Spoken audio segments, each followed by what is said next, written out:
ഈ പപ്പായ തണ്ടായിട്ട് നമുക്കൊരു പീപ്പി ഉണ്ടാക്കും കേട്ടോ. അതേ കൂട്ടുകാരെ, നമുക്ക് പപ്പത്തണ്ടായിട്ട് ഒരു പീപ്പി ഉണ്ടാക്കാം. ഇതാ എന്റെ ഫ്രണ്ട് അബിക്ക് കൊടുക്കാണ്. ഫസ്റ്റ് ഈ ഇല അങ്ങനെ മുറിച്ചെടുക്കണം.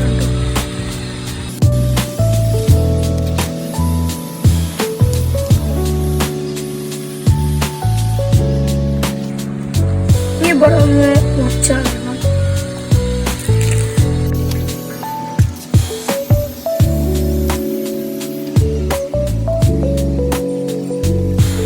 ഇവിടെ ആയിട്ട് ഒരു വാര ഇട്ട് കൊടുക്കണം.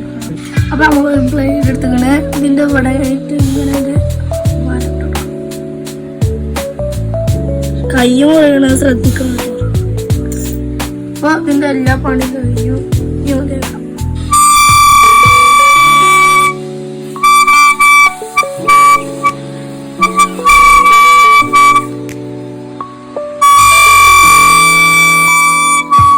ഇതാണ് ഞങ്ങളെ വീട്ടിലുണ്ടാക്കിയ പപ്പായ തണ്ടുകൊണ്ട് ഉണ്ടാക്കിയ പീപ്പിട്ടോ. നിങ്ങൾ ഉണ്ടാക്കി നോക്കി, രസം ഉണ്ടോ നോക്കി. ഞങ്ങളത് വർക്കായി, നിങ്ങളത് വർക്കായോ?